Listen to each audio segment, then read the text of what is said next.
All India chemist association के आह्वान पर गुना डिस्ट्रिक्ट केमिस्ट एसोसिएशन द्वारा जिले भर में दवा दुकानें बंद रखकर ऑनलाइन दवा बिक्री का पुरजोर विरोध किया गया।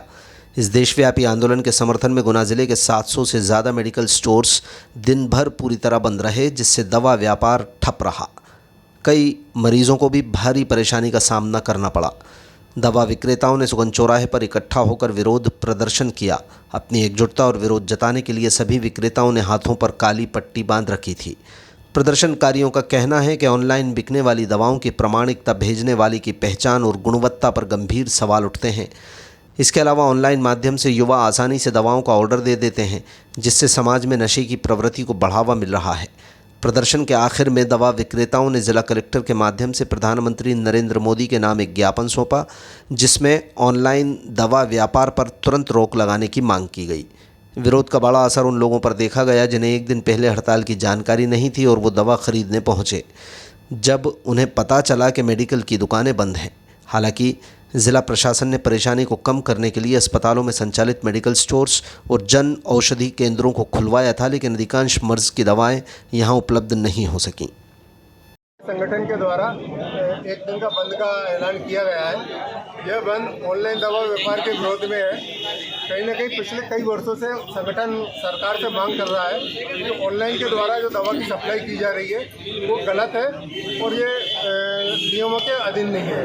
लेकिन सरकार के द्वारा बार बार आश्वासन दिया जाता रहा है कि हम इस पर बात कर रहे हैं, कोई ना कोई एक अधिनियम बना रहा है, कोई ना कोई एक ऐसा कानून बना रहा है जिसके द्वारा इसको रेगुलेट किया जाए, परंतु सरकार के द्वारा ऐसा अभी तक नहीं किया गया है। कई कोर्ट में भी एक केस लगाए गए हैं।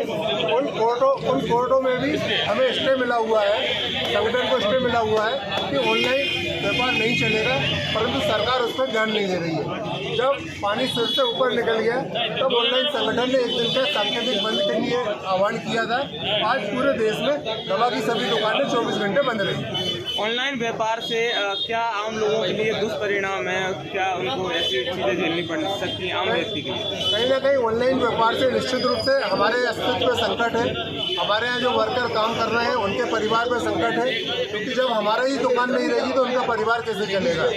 लेकिन कहीं ना कहीं यहाँ आम जन को भी समझना पड़ेगा कि ऑनलाइन व्यापार जो हो रहा है उससे केवल हमारे अस्तित्व को ही संकट नहीं है, उनके स्वास्थ्य को भी संकट है, क्योंकि ऑनलाइन जो दवा आ रही है उसकी कोई प्रामाणिकता नहीं है, वो ओरिजिनल है, असली है या नकली है। और एक डीप डिस्काउंट की भी एक कहानी है। आज सरकार द्वारा एक मार्जिन तय किया जाता है, हमको 16 और 20% का मार्जिन सरकार के द्वारा तय है। तो आज ऑनलाइन वाला 20 और 30 का एक प्रचार करता है, दुष्प्रचार करता है और लोगों को अपनी ओर रुझाता है। उसके लिए भी उसका भी विरोध किया गया है कि वो 20 और 30% और 40% का प्रचार कैसे कर रहे हैं कि हम इतना डिस्काउंट देंगे। कहीं ना कहीं अगर ऑनलाइन वाले इतना डिस्काउंट देता है, उस दवाई में, उस दवा की मात्रता में, उस दवाई के स्वामित्व में, उसकी सही होने की दिशा में कहीं ना कहीं कोई ना कोई गाला है कि दवाई अगर ओरिजिनल है, अगर इतना मार्जिन है तो हमें भी वो मार्जिन मिले जिससे हम भी ग्राहक को दे पाएँ। लेकिन कहीं ना कहीं सरकार के द्वारा सरकार के अधीन ऐसा गलत व्यापार किया जा रहा है, जिसका आज विरोध किया जा रहा है। ये ऑनलाइन व्यापार कब से संचालित हुआ है? और ऑनलाइन व्यापार ये पिछले 2018 से चल रहा है। 2018 में एक सरकार एक कानून लेके आई थी, एक नियम बनाए थे, उसके तहत ये व्यापार चालू हुआ था। इसका हमारे संगठन द्वारा तभी से विरोध किया जा रहा है और इस विरोध के तहत हम कोर्ट भी गए थे। कोर्ट ने भी माना है कि सरकार ने जो नियम बनाया वो गलत है। जब कोर्ट ने माना है, लेकिन सरकार फिर भी हमको बार बार आश्वासन देके केवल ये कह रही है कि हम रेगुलेटरी कर रहे हैं, हम एक अच्छा कड़े नियम लाएंगे, ये ऑनलाइन और ऑफलाइन व्यापार एक साथ चले। लेकिन आज तक उस चीज़ पर कोई ध्यान सरकार के द्वारा ध्यान नहीं दिया। सरकार मांगे पूरी फिर भी नहीं करती है, तो वहाँ क्या कदम रहेगा? निश्चित रूप से अगर सरकार मांगे पूरी नहीं करती है तो जो आज बंद 24 घंटे का है, आज से 2013 में भी एक बंद हुआ था, वो 36 घंटे का बंद था। उस समय सरकार जागी थी, सरकार ने हमारी बात सुनी थी।